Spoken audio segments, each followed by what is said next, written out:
Hello mga idol. Ito na naman tayo upang muling magkasama sa Mekting Sandali itong ating programa. Kung matatandaan nyo nung nakaraan, tinalakay natin yung tungkol sa kahoy na sinukuan at sana nakakuha kayo ng konting idea tungkol dyan, lalo na yung mga kapwa natin mga mahilig sa mga anting-anting o agimat.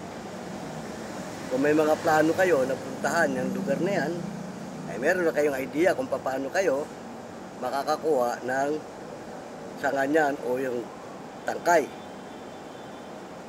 Pero siyempre kahit paano, kailangan nyo pa rin ang konting pag-iingat. At nabanggit ko na nga, hindi sapat ang inyong kakayahan para kalabanin yung puno na yan. Lalo't hindi pa kayo kilala nung puno. Dahil kasi nga, nabanggit ko na doon sa unang video, mapanganib yan. Pero siyempre, bago tayo magpatuloy mga idol, shoutout muna sa ating mga subscriber dyan, sa ating mga viewer, gayon din sa ating mga follower. Saan na kayo panig ng ating bansa naroon, mga idol, nawa ay nasa mabuti kayong kalagayan. Pero ang tatalakayin natin ngayon, yung tungkol sa nagtatanong sa atin doon sa salitang Sator. Dahil yung Sator, kwadrado yan. Atras, abante, pataas, pababa. Yan ang salita ng Sator. Ngayon, doon sa nagtanong, paano daw ang paggamit niyan? Kasi nga yan, may paggamit ng pabukas, may paggamit ng pasara, may paggamit ng pag-iwas, at may paggamit ng lagpasan. Nabanggit ko nga yan noong mga nakaraan, ang sistema niyan, pabukas, pasara, papasok, palabas, at palagpas, lagpasan. Ngayon, kung hindi ka marunong gumamit niyan, may peligro din.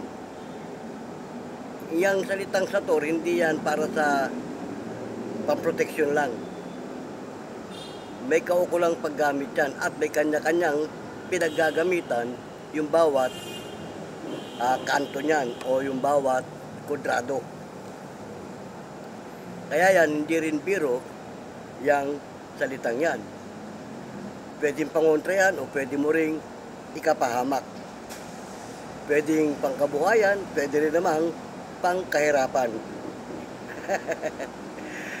Kapag nagkamali ka ng gamit yan, imbis na sa pangkabuhayan, mapupunta yan sa pangkahirapan. At katakot-takot na pagdurusa ang aabuti mo. 5 letra yan. Kapag tumalab sa iyo yung sumpa niyan, 5 letra, 5 taon mong pagdudusahan bago mawawala sa iyo yung sumpa. Kaya yan mga idol, ingat sa paggamit niyan. At yan, hindi yan basta-basta ginagamit. At kung hindi mo alam gamitin yan, wag mo nang gagamitin o babanggitin. Pwede mong gamitin pananggalan yan, nakasulat sa papel, ilagay mo lang sa bulsa mo o sa pitaka mo. Yan, pwedeng pananggalang o yung tinatawag na proteksyon. Pero wag mong gagamitin yung salita kung hindi mo alam yung mga patutunguhan. Dahil nga may kanya-kanyang patutunguhan yung bawat banggit mo niyan. O kaya yan, hindi yan basta-basta binabanggit. Kasi pag binanggit mo yan, hindi mo alam kung saan patukoy yung binanggit mo.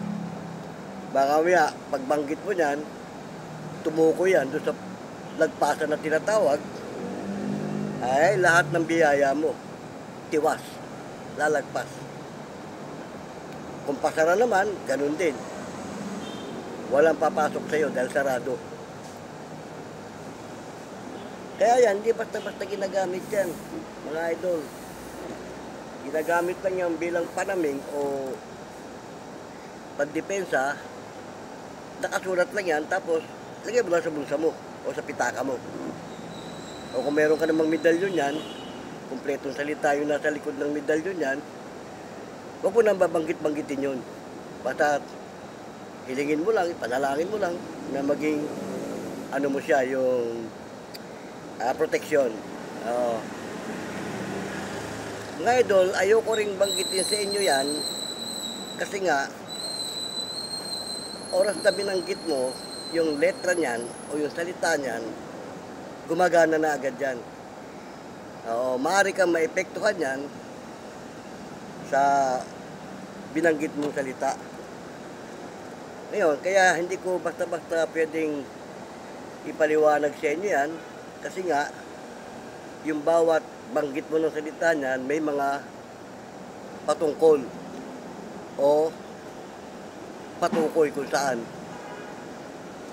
Ngayon, ang the best lang yan, para maging protection mo yan, ilagay mo lang siya sa wallet mo kung nakasulat siya sa papel. At kung may medalyon ka naman yan, suotin mo lang siya. Ayan, protection mo yun. May sasalba ka nun kahit sa anong uri ng kapahamakan at mga banta ng kaaway. Yan. Kaya yan mga idol, kung meron ka man yung taglay, wag mo nang babanggit-banggitin. Sandali lilipat lang tayo ng pwesto. Yan mga idol, tuloy natin yung ating kwentuhan o tinatalakay tungkol dyan sa salitang yan. Ngayon, gusto mga nagtatanong sa akin o gustong malaman yan, hindi ko pwedeng ipaksa sa ating programa yan. PM nyo na lang ako. PM nyo ako sa aking account at doon ko ipapaliwanag sa inyo. Kaya ayan, pasamantala sa pagkwentuhan lang naman natin. Panganib din yan, hindi yan basta-basta kasi nga sarado yan, hindi nyo ba napapansin yung pagkakaalay ng salita, atras, abante, pataas, pababa, patagilid, di ba? Pakaliwa, pakanan. Kaya yan, hindi yan basta-basta ginagamit o binabanggit. Oras na banggitin mo yan, may paggagamitan ka kung para saan. At yung may mga taglay na karunungang itim o yung karunungan yung sinasabi nila na mga manggagaway o sino pa man, yung babarang, gumagamit din yan. At yan, pag ginamit nga nila yan, sino mga manggagamot o ano, mahirapan silang mahuli. Mahirapan silang hulihin yun. Pero kung alam mong buksan yan, kaya nga sabi ko sa'yo, may pabukas yan, may pasara. Kasi yung mga manggagaway at yung mga iba pa, pag ginamit sa hindi maganda yan, sinasara nila. O para wag silang matukoy. Pero kung marunong ka magbukas niyan, kahit sino pa siya, pag binuksan mo yan, at ginamitan mo yung pasyente mo, papasok yan. Oo, makakapasok sa panawagan. Kasi yung mga manggagamot, kapag nahirapan silang tawagin, yung gusto nilang tawagin, ginagamit din nila yan. Oo, bubuksan nila yan. Doon sa mga marunong magbukas, bubuksan yan para makapasok yung tinatawagan nila. Kasi pag sarado yun, hindi makakapasok eh. O kaya kung nakalagpas, yung ginamit ng palagpas, lagpas lagi. Kaya kailangan alam mo kung paano mo yan bubuksan. Andun ang susi nun eh. Bubuksan mo yan eh. Ganun din, pag ginamit mo yan, para huwag ka maepektuhan, buksan mo siya pag alis mo doon sa lugar. Buksan mo para hindi ka maapektuhan. Lang mga idol ha, salamat na marami sa maikli sandali nitong ating kwentuhan at sinamahan niyo ako. Yung tungkol ulit sa puno ng sinukuan, pinapaalala ko lang, konting ingat kayo dyan. Huwag kayong basta-basta mangangahas na pasukin yung lugar na yan dahil baka nga hindi ka na makaalis dyan.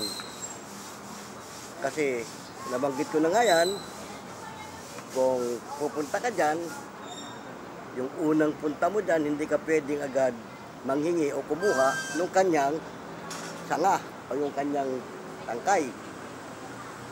Kumbaga, mag-aabiso ka muna, magpapaalam ka. At itatakda mo yung araw kung kailan ka babalik. Oo. Kung halimbawa, wala ka namang grupo, solo ka at kaya mo naman, wala namang problema ron kahit solo ka. Pero kailangan lang, karoon ka ng ritual. Oo, para makilala ka nung puno. Ayun nga, sabi nga nung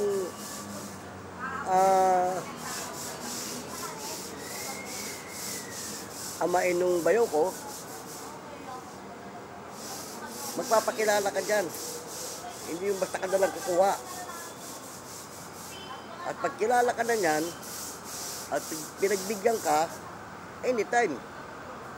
Pag pumunta ka dyan at nag-ritual ka, humiling ka, bibigyan ka, makakakuha ka. At pag talagang pinahintulot na niya na kahit may landong, makakapasok ka dyan tulad nung amain nga nung bayaw ko. Siya kahit may landong. At ang pinakamagandang araw kuha niya at malakas yan kapag kabilugan ng buwan.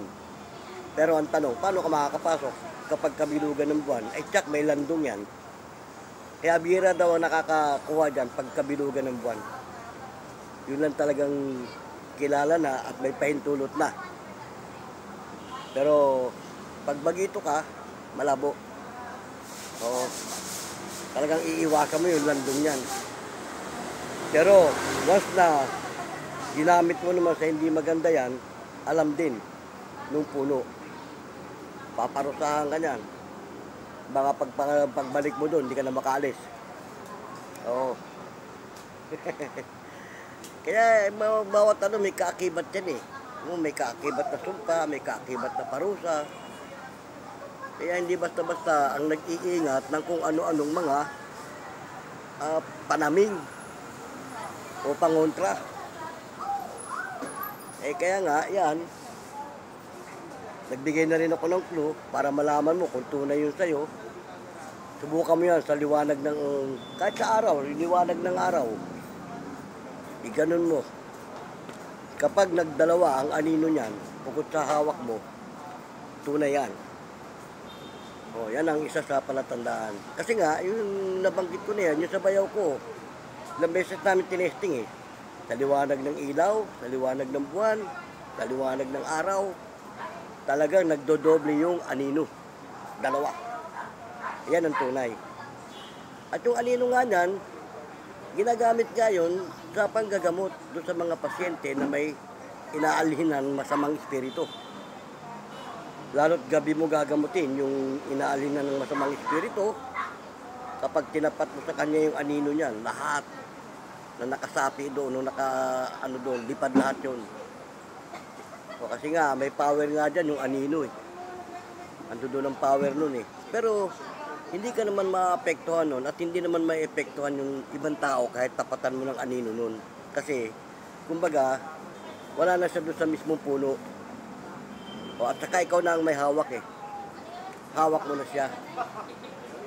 Kumbaga, ginagamit nga yan sa panggagamot. Paano ha? Salamat ng marami at sa maikling sandali nitong ating kwentuhan ay sinamahan niyo ako.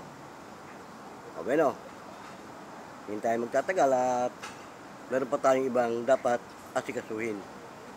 O hanggang sa muli, ito inyong lingkod, si Boyet. Paalam!